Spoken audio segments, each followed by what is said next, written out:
Au cœur de l'affaire Big Malion, deux élus picards, deux proches de Jean-François Copé, Jérôme Lavrieux, Bastien Millot. Ce dernier d'abord, inquiété par les révélations du Point puis de Libération, sa société aurait surfacturé de 20% l'organisation des meetings de Nicolas Sarkozy en 2012.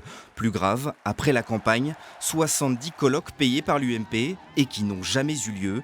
Hier, Bastien Millot contre-attaque par la voix de son avocat.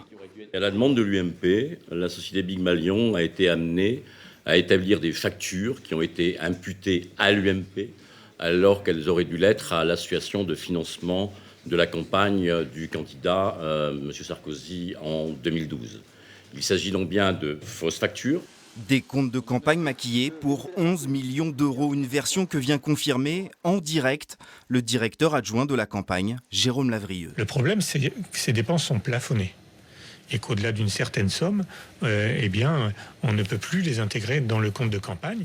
Et il y a eu un dérapage sur le nombre, non pas sur la valeur, mais sur le nombre d'événements qui ont été organisés dans le cadre de cette campagne.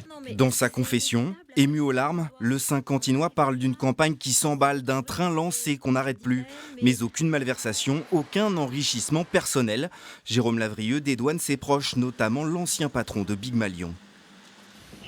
Bastien Millot ne s'est pas du tout occupé de la campagne électorale.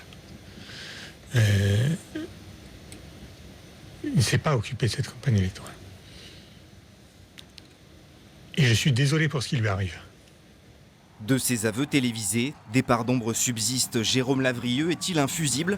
Jean-François Copé et Nicolas Sarkozy ignoraient-ils vraiment, comme il l'affirme, ces dérapages?